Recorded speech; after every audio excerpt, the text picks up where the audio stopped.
One by one ratio లెక్కలు ఎలా చూడాలి, పవర్ లెక్కలు ఎలా చూడాలి, మ్యాక్సిమం మనం స్టార్ట్ చేద్దాం. Are you all ready? So 15 minutes extra I will take. Kindly reply with yes in case if you want me to start the class. Everybody kindly reply in case if you want me to start the class. దయచేసి notes pen తోటి రెడీగా ఉండండి. Notes pen తోటి రెడీగా ఉండండి sir.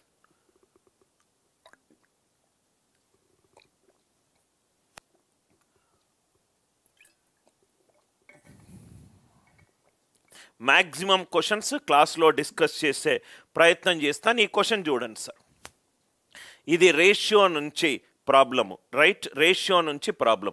First మనం ఏం చేద్దామంటే ఫస్ట్ సూత్రము మనము ప్రాబ్లంలో ఏ మ్యాథ్స్ ప్రాబ్లం సాల్వ్ చేసేటప్పుడైనా మనము గుర్తుపెట్టుకోవాల్సిన కొన్ని ఫండమెంటల్ రూల్స్. మనము క్వశ్చన్తో పాటు ఆన్సర్ ఆప్షన్లు కూడా చదువుతాము.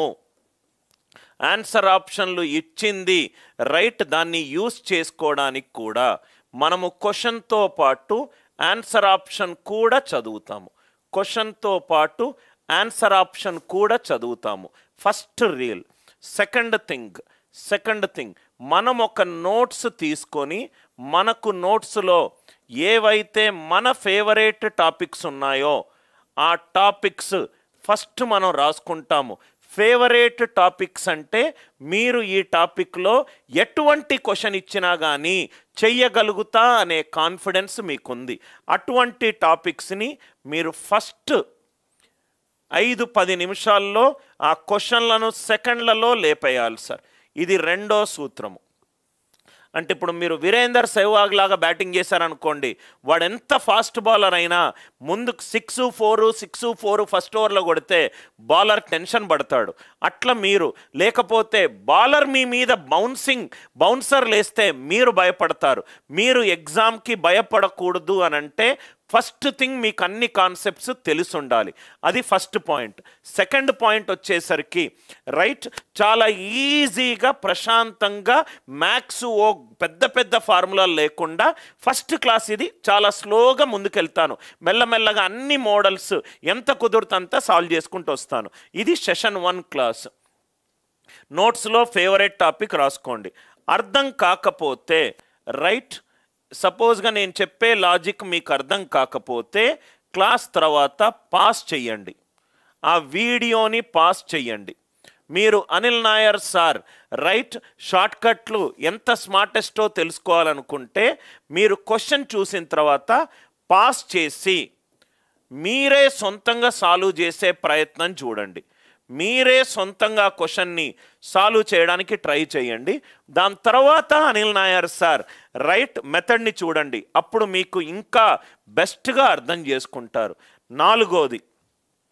నాలుగోది రైట్, నేను ఈ మొత్తం సెషన్ చేసేది ఒక్క అవుట్కమ్ తోటి సార్. మీరు కట్ ఆఫ్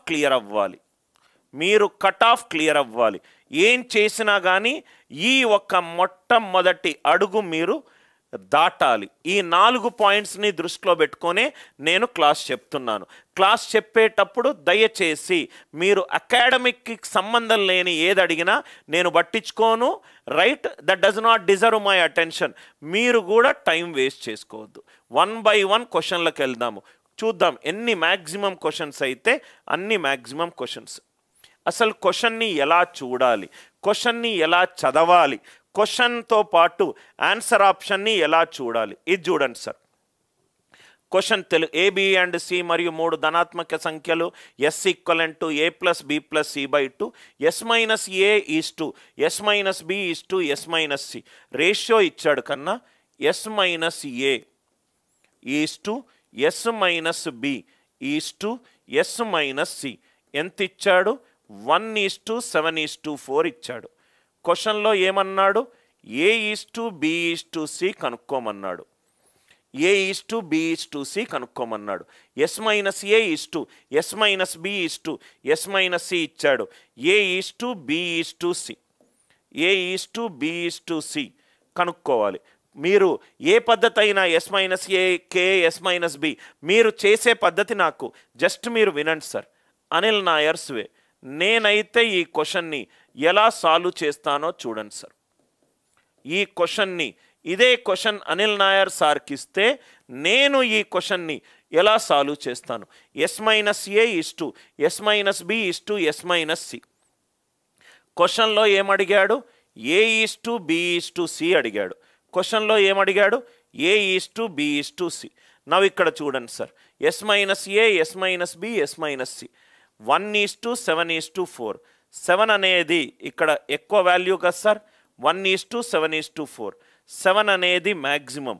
బి ముందు మైనస్ ఉంది అంటే బి అనేది మినిమం. ఆన్సర్లో బి వాల్యూ మినిమం అయి ఉండాలి. ఏమీ చేయాల్సిన అవసరం లేదు, బి వాల్యూ మినిమం అయి ఉండాలి.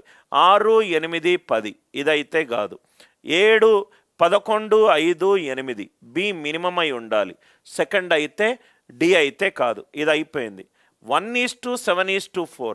1, 7, 4లో ఏది తక్కువ? 1 తక్కువ. అంటే 1 మినిమం అయినప్పుడు ఏం కావాలి? మ్యాక్సిమం కావాలి. అసలు క్యాల్కులేషన్లే అవసరం లేదు. ఏం కావాలి? మ్యాక్సిమం కావాలి. బి ఏం కావాలి? మినిమం కావాలి. ఏ మ్యాక్సిమం కావాలి, బి మినిమం కావాలి. నవ్వు ఇక్కడ చూడండి సార్, ఇక్కడ మీరు చూస్తే గనక 1 by 1 మీకు ఆన్సర్లు వస్తాయి. S minus A, S minus B, S minus C. S minus A, S minus B, S minus C. ఎంత ఉంది? ఇది 1:7:4 ఉంది. అంటే ఇది 7, ఇది మ్యాక్సిమం. ఇది మ్యాక్సిమం కావాలనుకుంటే బి ఏం కావాలి? మినిమం కావాలి. బి మినిమం ఎక్కడనో చూసుకోండి. బి మినిమం ఎక్కడనో చూసుకోండి. ఎస్ మైనస్ ఏ మ్యాక్సిమం కావాలి. ఎక్కడ ఏ మ్యాక్సిమం ఉందో చూసుకోండి. ఈ 2 హింట్స్ అర్థమయ్యాయి కదా సార్. ఫస్ట్ మనము ట్రెడిషనల్ మెథడ్ చేద్దాం. ఎస్ మైనస్ కే ఏ ఏమవుతుంది? కే. ఎస్ మైనస్ బి ఏమవుతుంది? 7k. మీకు అర్థం కాకపోతే traditional method. S minus A ఏమవుతుంది? 4k. అంటే యాడ్ చేస్తే 3s minus of A plus B plus C ఎంత అవుతుంది? 12k. అంతే కదా సార్ మీరు చేసేది. S is 12k. అంటే ఏ ఎంత అయింది? 11. బి ఎంత అయింది? 4. ఏ ఎంత అయింది? 4. సి ఎంత అయింది? 8. 11:4:8. 11:4:8. ఏమన్నాను? మ్యాక్సిమం అన్నాను. 7, 8, 9లో 7 మ్యాక్సిమమా? కాదు. ఇది కూడా కాదు. కాబట్టి ఆన్సర్ ఎంత? None of this. ఏ ఆప్షన్లు మ్యాచ్ అవ్వట్లేదు కాబట్టి ఆన్సర్ ఎంత? None of this. మీరు ఇలా చేస్తారు. ఇలా చెయ్యకూడదు అని చెప్పడానికే ఫస్ట్ 4 ఆప్షన్లలో ఏ ఆప్షను కూడా నేను పెట్టలేదు. నేనేం చేస్తానంటే ఫస్ట్ క్వశ్చన్ని చదువుతాను. క్వశ్చన్తో పాటు ఆన్సర్ని కూడా చదువుతాను. S minus A is to S minus B is to S minus C. 1:7:4. 1:7:4 అంటే 1, 7, 4. 7 ఎక్కువ. 2, 14, 8. 14 ఎక్కువ. ఏం చేసినా కానీ 7కు సంబంధించిన వాల్యూలనే ఎక్కువ. సో కాబట్టి ఇక్కడ ఏమన్నాడు? పాజిటివ్ నంబర్స్ అన్నాడు. కాబట్టి సార్ నెగటివ్ తీసుకుంటే ఎట్లా అనే క్వశ్చన్ మీకు రాదు. సో 1:7:4. బి అనేది మ్యాక్సిమం అయింది. బి మ్యాక్సిమం అవుతే రైట్, బి మ్యాక్సిమం ఇక్కడ 7 మ్యాక్సిమం అవుతే బికి ముందు మైనస్ సైన్ ఉంది. బి మినిమం కావాలి. కాబట్టి దాని నుంచి నేను రైట్ 10 తీసేసాను. బి మినిమం కావాలి. 7:8:9 తీసేసాను. ఎస్ మైనస్ ఏ 1 అనేది మినిమం అంటే ఏ మ్యాక్సిమం కావాలి. మిగతా 2 కూడా కాలేదు. ఫస్ట్ క్వశ్చన్ అర్థమైంది కదా సార్. ఫస్ట్ పాయింట్ మీరు నోట్స్లో రాసుకోండి. రేషియోల మీద ఎక్కడ ప్రాబ్లం ఇచ్చినా రైట్ హ్యాండ్ సైడ్ మ్యాక్సిమం ఉండి లెఫ్ట్ హ్యాండ్ సైడ్ వేరియబుల్ ముందు మైనస్ ఉంటే అది ఏమవుతుంది? మినిమం అవుతుంది. రైట్ హ్యాండ్ సైడ్ మినిమం ఉంటే వేరియబుల్ ముందు మైనస్ ఉంటే అదేమవుతుంది? మ్యాక్సిమం అవుతుంది. ఆ కాన్సెప్ట్ నేను బ్రాకెట్లో పెడతాను. సో దట్ ఇక్కడ మీరు నేర్చుకున్న కాన్సెప్ట్ ఏంటి సార్? మ్యాక్సిమా slash minima. ఇది రైట్ హ్యాండ్ సైడ్ ఎక్కువ అవుతే ఇది తక్కువ అయింది. ఎందుకు తక్కువ అయింది? దానికి ముందు నెగటివ్ సైన్ ఉన్నది కాబట్టి. ఇక్కడ తగ్గితే ఇక్కడ పెరిగింది. రైట్ చూడంగానే మీరు ఆన్సర్ ఆప్షన్లు లేపోవచ్చు. నేనేమన్నాను? ఫస్ట్ పాయింట్ ఏమన్నాను సార్? క్వశ్చన్తో పాటు ఆన్సర్లు కూడా చదువుతాను. Are you all with me? ఆన్సర్లు కూడా చదువుతాను.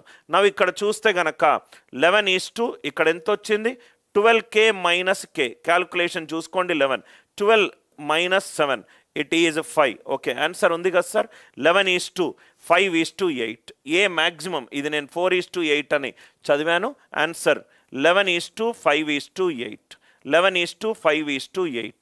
ఏ మ్యాక్సిమం ఉంది, బి మినిమం ఉంది. ఇది నేను 4గా చదివాను. మీకు అర్థమైంది కదా సార్ లాజిక్. ఏ మ్యాక్సిమం, ఇది లాజిక్ ఫాలో అవుతే ఆటోమేటికల్గా మీకు ఆన్సర్ వస్తుంది. సపోజ్గా ఇక్కడ ఏది మ్యాచ్ కాకపోతే నన్ ఆఫ్ దీస్ క్లిక్ చేయండి. ఇక్కడ వచ్చిన వాల్యూ గనక ఈ 2 కండిషన్లను సాటిస్ఫై చేస్తే అదే ఆన్సర్. నన్ ఆఫ్ దీస్ ఎక్కడ క్లిక్ చేయాలి? లాజిక్ వచ్చింది కదా సార్. ఏ మ్యాక్సిమం లేకపోయినా, బి మినిమం లేకపోయినా ఆ ఆప్షన్లను అన్నిటినీ క్యాన్సల్ చెయ్యండి. ఈ లాజిక్ అందరికీ అర్థమైందా? రైట్. ఆన్సర్ 11:5:8. ఇక్కడే నేను మీకు నన్ ఆఫ్ దీస్ ఎందుకు చెప్పాననే ఇంటెన్షన్ మీకు అర్థం కావాలి సార్. నేనేమంటున్నానంటే ఏ మ్యాక్సిమం లేకపోయినా, బి మినిమం లేకపోయినా 4 ఆప్షన్లో ఆన్సర్ అనేది నన్ ఆఫ్ దీస్. ఏదైతే సాటిస్ఫై అవుతుందో అదే ఆన్సర్. ఏ మ్యాక్సిమం 11, బి మినిమం 5. రైట్. ఇక్కడ ఏ మ్యాక్సిమం కాదు, 2 కండిషన్లను సాటిస్ఫై చెయ్యాలి. అందరికీ అర్థమైందా? ఈ క్వశ్చన్కి సంబంధించి లాజిక్ మీకు అందరికీ అర్థమవుతే ఎస్ అని చెప్పి టైప్ చేయండి. Yes Srinivasulu, answer is D. అందరికీ లాజిక్ అర్థమైంది కదా సార్. ఫస్ట్ క్వశ్చన్ మీకు జనరల్గా చూస్తున్న మెథడ్స్ కాకుండా బెస్ట్ మెథడ్స్ చెప్పే ప్రయత్నం చేస్తాను. కొంచెము స్లోగా అర్థం చేసుకోండి సార్. సెకండ్ క్వశ్చన్ ఇక్కడ చూడండి. సెకండ్ క్వశ్చన్ ఇది చాలా high frequency question sir. 5.55 power x equivalent to 0.555 power y equivalent to 1000. Find the value of 1/x minus 1/y. మీకు ఒక కొత్త కాన్సెప్ట్ని నిన్న నేను స్క్వేర్లో కూడా నేను ఇది ఇంట్రడ్యూస్ చేశాను sir. 5.55 power x equivalent to 0.555 power y. ఇట్లాంటి నిన్న మీరు ఎస్ఐ పేపర్ అనాలసిస్ చూస్తే అక్కడ కూడా నేను ఒకటి చెప్పాను. రైట్. 5.55 పవర్ ఎక్స్ 0.55 ఇట్లాంటి మీకు పవర్ ప్రాబ్లంలు ఇస్తే చాలా ఈజీగా ఆన్సర్ వస్తుంది సార్. ఈజీగా మీరు ఆన్సర్ చేయొచ్చు. దీన్ని మీరు ఏ కాన్సెప్ట్ సెకండ్ క్వశ్చన్లో రైట్ పవర్కి సంబంధించిన ప్రాబ్లంలో మీరు యూజ్ చేయాల్సిన లాజిక్ ఏంటంటే అప్రాక్సిమేషన్. అప్రాక్సిమేషన్. పాయింట్ తర్వాత ఉన్న పవర్లన్నీ తీసేసాయి. అంటే 5 పవర్ ఎక్స్ గనక 1000 అవుతే, 5 పవర్ ఎక్స్ 1000 అవుతే ఎక్స్ అనేది 4 కంటే ఎక్కువ ఉంటుంది. ఎందుకు చెప్పండి సార్? 5 పవర్ 4 ఏమవుతుంది? 5 స్క్వేర్ ఇంటూ 5 స్క్వేర్, 25 ఇంటూ 25, 625. 1000 అనేది 625 కంటే ఎక్కువ. అంటే ఎక్స్ అనేది 4 కంటే ఎక్కువ ఉండాలి. 0.5 పవర్ వై ఈక్వలెంట్ టు 1000. 555 నాకు అవసరం లేదు. సో 5 పవర్ 0.5 అంటే 5/10 అంటే 2 power minus y equivalent to 1000. 2 power 10 ఏమో 1024 అంటే వై ఎంతకు ఉండాలి? 10 -10కి దగ్గరగా ఉండాలి. అంతేగా సార్. 2 పవర్ మైనస్ వై ఎందుకు వచ్చింది? 0.5 అంటే 5/10, 5/10 అంటే 1/2. 1/2 పవర్ వై ఈజ్ 1000 అంటే 2 పవర్ మైనస్ వై ఎంత ఉండాలి? 1000. 2 పవర్ 10 ఎంత? 1024 అంటే వై వాల్యూ -10కి దగ్గరగా ఉండాలి. క్వశ్చన్ ఏమన్నాడు? 1/x minus 1/y. 1/4కి దగ్గరగా ఉండాలి, ఇది 10కి దగ్గరగా ఉండాలి. 1/4 ఏమో 25%, 1/10 ఏమో 10%. ఆన్సర్ 35%కి దగ్గరగా ఉండాలి. 3 ఆప్షన్లు పోయాయి. 1/3. 1/3. ఈ లాజిక్ అందరికీ అర్థమైందా? దయచేసి కొంతమంది టీచర్లు ఏం చెప్తారంటే డాట్ తర్వాత 2 డిజిట్లు, డాట్ తర్వాత 3 డిజిట్లు, 3 డిజిట్లు మైనస్ 2 డిజిట్లు, 1 డివైడెడ్ బై ఎన్ని సున్నాలు ఉన్నాయని. రైట్, అది మీకు 2 power x equivalent to 3 power y equivalent to 30 సపోజ్గా 216 అట్లా ఇచ్చినప్పుడు రైట్ మీకు కొంత కష్టం కావచ్చు. అంటే మీకు ఇటువంటి క్వశ్చన్ ఇచ్చినా కానీ మీరు చాలా ఈజీగా చేస్తారు sir. 2 power x equivalent to 3 power 5 equivalent to 216 ఉందనుకోండి, ఏం చేయొచ్చు చెప్పండి? 2 పవర్ x 216, 2 పవర్ 8 ఎంత? 256. x జస్ట్ 8కి తక్కువ. 3 పవర్ 5 ఎంత? 243. y 3కి తక్కువ. 1/x మైనస్ y అయితే 8కి తక్కువ, 3కి తక్కువ. ఏ లాగర్థం లేదు, పవర్ అండ్ ఎక్స్పోనెంట్స్ ఏమీ లేదు. ప్రతి క్వశ్చన్లో లాజిక్ మాత్రం మీరు క్యాచ్ చేయండి. లాజిక్ ఫాలో అవుతే ఆన్సర్ వస్తుంది. రైట్, ఇక్కడ మనము లాజిక్ ఫాలో అయ్యాము. ఫస్ట్ క్వశ్చన్లో లాజిక్ ఏంటి సార్? ఈ క్వశ్చన్లో లాజిక్ ఏంటి?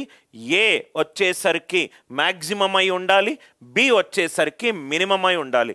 రేషియోలు చూడకుండా దయచేసి ఈ క్యాల్కులేషన్లు చేయొద్దు. ఏదైతే 2 కండిషన్లు సాటిస్ఫై చేస్తుందో ఆ ఆప్షన్ని టిక్ చేయండి. 4 సాటిస్ఫై కాకపోతే రైట్ మీరు నన్ ఆఫ్ దీస్ క్లిక్ చేయండి. మళ్ళీ చూడండి సార్, ఇది పవర్ డాట్ తర్వాత నాకు కాంప్లికేషన్ చేయాల్సిన అవసరం లేదు. Simplicity is the best publicity అని హెన్రీ ఫోర్డ్ అన్నట్టు సింపుల్గా ప్రాబ్లంలను సాల్వ్ చేద్దాం సార్. డాట్ తర్వాత తీసేసాయి. 5 పవర్ x అనేది 1000, 5 పవర్ 4 ఎంత? 625, అంటే 4 కంటే ఎక్కువ ఉంటుంది. 0.5 పవర్ y అంటే 2 పవర్ మైనస్ y, y ఎంత? -10కి దగ్గరగా ఉంటుంది. x 4కి దగ్గరగా ఉంటుంది, y -10కి దగ్గరగా ఉంటుంది. 25% ప్లస్ 10%, ఆన్సర్ 35%కి దగ్గరగా ఉంటుంది. తీసేసాను. Are you all with me? Second question అందరికీ అర్థమైంది కదా సార్? ఈ ఆప్షన్స్ ఇది చూడండి సార్, ఇది కూడా చూడండి. రైట్, ఎస్పెషల్లీ ఇటువంటి క్వశ్చన్లు ఇస్తే మీరు దీన్ని వదిలిపెడతారు. దీన్ని మీరు వదిలిపెడతారు. ఒక్కసారి క్వశ్చన్ చదవండి సార్. ప్రసాద్, లాజిక్ క్లియర్ అయింది కదా సార్? ఫస్ట్ క్వశ్చన్ చదవండి. పి యొక్క అన్ని విలువలని కనుక్కోండి అంటే ఎస్ సమీకరణం, ఒక సమీకరణం ఉంది సార్. x², క్వశ్చన్ చూడండి, x² plus 2 into p minus 3 into x plus 9 equivalent to 0. ఇదొక సమీకరణము. x² plus 2 into p minus 3 into x plus 9 equivalent to 0. ఏ వాల్యూలు కనుక p తీసుకుంటే, p 6 అనేది రైట్ ఆల్ఫా బీటా మధ్యలో ఉంటుంది. ఏ వాల్యూలు ఈ ఈక్వేషన్లో ఏ వాల్యూలు p సబ్స్టిట్యూట్ చేస్తే ఆల్ఫా బీటా మూలాల మధ్యలో 6 ఉంటుంది. ఈ క్వశ్చన్ చూడంగానే సార్ ఇది డిఫికల్ట్ సార్ అని చెప్పి మీరు వదిలేస్తారు. x² plus 2 into p minus 3 into x plus 9 equivalent to 0. చిన్న చిన్న మూలాలకు సంబంధించి కూడా దీనికి ముందు క్వాడ్రాటిక్ ఈక్వేషన్లో కూడా కొన్ని కాన్సెప్ట్స్ చెప్పాను, చూడండి sir. x² plus 2 into p, question అర్థమైంది కదా సార్? ఒక సమీకరణం ఇచ్చాడు, ఏ వాల్యూ p సాటిస్ఫై చేస్తే 6 అనే వాల్యూ ఆ 2 మూలాల మధ్యలో ఉంటుంది. దీన్ని యాక్చువల్గా ట్రెడిషనల్ మెథడ్లో టీచర్లు కరెక్ట్గా చెప్తే ఫుల్ పేజ్ సొల్యూషన్ ఉంటుంది. దీనికి అనిల్ నాయర్ పద్ధతి. ఈ క్వశ్చన్ నేనైతే ఎలా సాల్వ్ చేస్తానో చూడండి. నేను ఎప్పుడూ కూడా క్వశ్చన్తో పాటు ఆన్సర్ని కూడా చదువుతాను సార్. ఆన్సర్ ఆప్షన్లు అది ఇవ్వకపోతే నేను ఆన్సర్ కనుక్కునేటోని, డిగ్రీ ఎగ్జామ్ అయినా ఇంజనీరింగ్ ఎగ్జామ్ అయినా ఆన్సర్ కనుక్కునేటోని. నాకు 4 ముందు పెడితే దాన్ని యూటిలైజ్ చేసుకోకపోతే ఎట్లా సార్?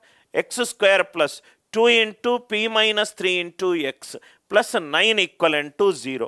రైట్, ఫస్ట్ ఇది చూడండి. అసలు నాకు క్వశ్చన్ చూడంగానే థర్డ్ ఆప్షన్ తప్పు.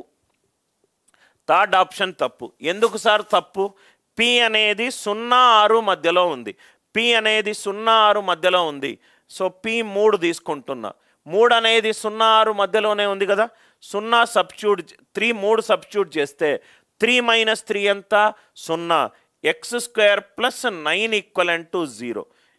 x² అనేది పాజిటివ్, 9 అనేది పాజిటివ్.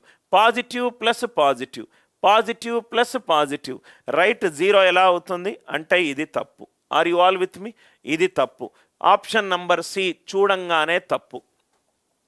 నెక్స్ట్ వన్, ఇక్కడ మీరు చూడండి sir, P is less than -3/4. P అనేది -3/4 కంటే తక్కువ. అంటే నేను ఏం చేస్తానంటే -2 తీసుకుంటున్నా. సార్ ఎందుకు సార్ ఈ -2 తీసుకున్నారు? మీకు ఇప్పుడు ఆన్సర్ వచ్చేస్తుంది సార్. x² + -10x + 9 = 0. దీని రూట్స్ ఏంటి సార్? 1, 9. 1, 9 మధ్యలోనే 6 ఉందా సార్? ఉంది. అంటే ఆప్షన్ ఎంత? Option A. Option A. Quadratic equation, right. ఈ సపోజ్గా ఇటువంటి క్వశ్చన్స్ మీకు ఇచ్చినట్టు సమీకరణాలకు సంబంధించి ఏ క్వశ్చన్ ఇచ్చినా క్వశ్చన్తో పాటు ఆన్సర్ చదవండి. 20 నుంచి 35% క్వశ్చన్లు ఫస్ట్ 15 నిమిషాల్లో అట్లీస్ట్ 25-30 క్వశ్చన్లు కరెక్ట్ అవుతాయి. వేగంగా అవుతుంది లాజిక్ తెలిస్తే. ట్రెడిషనల్ మెథడ్స్ తెలుసుకోవాలి అని అనుకుంటే మీరు ఈ క్లాస్ అటెండ్ అవ్వద్దు, రైట్. క్వశ్చన్కి smarter way of solving, logical way of solving, intellectual way of solving, easiest way of solving, best way of solving, fastest way of solving. అందరికీ అర్థమైంది కదా సార్? ఈసారి ఎందుకు సార్ మీకు ఇక్కడ -2 ఐడియా వచ్చిందంటే, నేను -2 పెట్టంగానే ఇది ఏమైంది? -10 అయింది. x² - 10x + 9 = 0. దీని యొక్క రూట్స్ ఏంటి సార్? 1, 9. r అనేది 1, 9 మధ్యలో ఉంటుంది. r అనేది 1, 9 మధ్యలో ఉంటుంది. అందరికీ క్లియర్ అయిందా సార్? క్లియర్ అవుతే ఎస్ అని చెప్పి టైప్ చేయండి సార్. ఎస్ అని చెప్పి టైప్ చేయండి. కాన్సెప్ట్ పరంగా మీకు కాన్సెప్ట్ పరంగా ఎక్కడ డౌట్ వచ్చినా దయచేసి అడగండి సార్. కాన్సెప్ట్ పరంగా మీకు ఏ డౌట్ వచ్చినా please ask me. A doubt వచ్చినా చెప్పండి sir. I hope it is clear, right. Basic fundamentals మీకు స్ట్రాంగ్ లేకపోతే, రైట్, మీరు కొంచెం కష్టపడతారు, రైట్. ఎస్పెషల్లీ మనకు స్కూల్లోనో కాలేజ్లోనో మంచి టీచర్ దొరికితే మన దారే చేంజ్ అవుతుంది. ఇది కూడా చూడండి సార్. ఒక ఈక్వేషన్ ఉంది. ఆ ఈక్వేషన్ ఏంటంటే x² + x + 1 x + 2 x + 3 x + 6. చూడ్డానికే భయంకరమైన ఈక్వేషన్. ఇది ఒక equation. x² + x + 1 x + 2 x + 3 x + 6 = 0. ఇదొక ఈక్వేషన్. ఏ వాల్యూ ఆఫ్ x సాటిస్ఫై అవుతుంది? సార్ కొంచెం పేపర్ టఫ్ వచ్చింది, అసలు ఇది క్వశ్చనే కాదు. Anil Nair's way of solving. నేను మళ్ళీ మీకు చెప్తాను సార్, కొంచెం మ్యాథ్స్ ఫండమెంటల్స్ తెలుసుంటే మ్యాజిక్ అన్ఫోల్డ్ అవుతుంది సార్. మీరు ఇంత ఈజీనా? నిన్న నేను ఎస్ఐ పేపర్ అనాలిసిస్ చేసేటప్పుడు అట్లీస్ట్ ఒక 500 మంది స్టూడెంట్స్ అడిగారు, సార్ మేము 2 ఇయర్స్ నుంచి ప్రిపేర్ అవుతున్నాం, 3 ఇయర్స్ నుంచి ప్రిపేర్ అవుతున్నాం, ఈ మెథడ్స్ మాకు ఇంతవరకు ఎవరు చెప్పలేదు సార్, రైట్. నేను మీ మిగతా యూట్యూబ్ వీడియోలు చూశాను, రైట్. నాకు అర్థమైపోయింది సార్, అసలు నేను ఏ టీచర్ని చూస్ చేసుకున్నాను అండ్ దాని మీద ఆధారపడి ఉంటుందని. ఇది క్వశ్చన్. నవ్వు ఇక్కడ చూడండి సార్. x² + x + 1 x + 2 5 సెకండ్స్లో సాల్వ్ చేయాలి. జనరల్గా మీకు టీచర్స్ ఏం చెప్తారంటే ఓపెన్ చేసి సాల్వ్ చేయండి అంటారు. ఇది చూడంగానే మనం ఆన్సర్, రైట్, 3 - √3 అని చెప్పగలుగుతాం. 5 సెకండ్లలో దీని ఆన్సర్ 3 - √3 అని చెప్తాం. 0 అయితే కాదు, ఎందుకంటే 0 సబ్స్టిట్యూట్ చేస్తే 0 + 1 0 + 2 0 + 3 0 + 6 6 3 12 18 18 2 24 24 = 0 అయితే కాదు. మనకు రైట్ సమీకరణంలో ఒక కాన్సెప్ట్ ఉంది. ax² + bx + c = 0లో ఒక రూట్ గనక పీ ప్లస్ రూట్ క్యూ అవుతే మిగతా రూట్ ఏమవుతుంది sir? P minus root Q అవుతుంది. ఒక రూట్ గనక పీ ప్లస్ రూట్ క్యూ అవుతే ఇంకో రూట్ ఏమవుతుంది? పీ మైనస్ రూట్ క్యూ అవుతుంది. మనము రైట్ సమీకరణంలో ఇవి రెండు, ఒకటి పీ ప్లస్ ఐక్యూ అయితే ఇంకోటి పీ మైనస్ ఐక్యూ. నేనేం చెప్తున్నాను మీకు, ఫస్ట్ కాన్సెప్ట్ క్వశ్చన్తో పాటు ఆన్సర్ని చదవండి. 3 minus root 3, 3 minus root 3, 3 plus root 3, 3 minus root 3. అసలు ఇక్కడ ఒక టైపింగ్ మిస్టేక్ ఉంది sir. Even first question S minus A S minus B, అది 11:4:8 ఒక ఆప్షన్ ఉంది. Correct answer 11:5:8. సో కాబట్టి ఇక్కడ చూడండి సార్, ఇక్కడ కూడా ఇక్కడ మీకు చూస్తే 3 ప్లస్ రూట్ 3 కనుక కరెక్ట్ అవుతే 3 మైనస్ రూట్ 3 కూడా కరెక్ట్ అవుతుంది. రైట్, రెండు ఆప్షన్లు సేమ్ ఉన్నాయి. ఇది కనుక వాల్యూస్ ఫిట్ అవుతే ఆటోమేటికల్గా ఈ వాల్యూ కూడా ఫిట్ అవుతుంది. ఈ రెండు సేమ్ టైపింగ్ మిస్టేక్. కాబట్టి దీని ఆన్సర్ ఎంత? None of this. దీని ఆన్సర్ ఎంత? None of this. దీని ఆన్సర్ ఎంత? None of this. సార్ ఎందుకు నన్ ఆఫ్ దిస్ వచ్చింది సార్ అని అంటే కొంచెం ఆలోచించి చూడు. 0 అయితే నీకు సమీకరణంలో సాటిస్ఫై కాదు. 0 plus 1, 0 plus 2, 0 plus 3, 0 plus 6, 6 3 18, 18 2 36, 36 equivalent to 0 అయితే కాదు. 0 అయితే చూడంగానే తప్పయింది. 3 ప్లస్ ఏ ప్లస్ రూట్ బి గనక ఈక్వేషన్ని సాటిస్ఫై చేస్తే ఏ మైనస్ రూట్ బి కూడా సాటిస్ఫై చేస్తుంది. దీన్ని ఇంగ్లీష్లో కాంజుగేట్ రూట్స్ అని అంటాం. 3 ప్లస్ రూట్ 3 కనుక సాటిస్ఫై అవుతే 3 మైనస్ రూట్ 3 కూడా ఒక option A B and C అని ఉండాలి, లేకపోతే ఏ అండ్ సి అని ఉండాలి. ఈ రెండు సేమ్ ఉన్నాయి కాబట్టి అన్నీ తీసేశాను. దీనికి ఆన్సర్ ఎంత? None of this. దీనికి ఆన్సర్ ఎంత? None of this. మళ్ళీ చెప్తున్నాను సార్, 100 బిట్లలో మినిమం అంటే నిన్న నేను ఎస్ఐ అయితే మీరు నా అనాలిసిస్ చూస్తే 6-7 క్వశ్చన్లు right most non zero digit నుంచి చూడంగానే 5-10 సెకండ్లో అయిపోయింది. మీకు ఇవన్నీ లాజిక్లు తెలిసి ఉండాలి. బండగా చూడంగానే డైరెక్ట్ ఫార్ములా సబ్స్టిట్యూట్ చేస్తాను అనుకుంటే రైట్, ఎస్ఐ ఒక 2.5 లక్షల మంది రాస్తే కానిస్టేబుల్ 6 లక్షల ప్లస్ మంది రాస్తారు. కాంపిటీషన్ ఎక్కువగా ఉంది కాబట్టి స్మార్టర్ టెక్నిక్స్ తెలుసుకోండి. కాబట్టి ఆన్సర్ ఎంత? None of this. అందరికీ అర్థమైంది కదా సార్?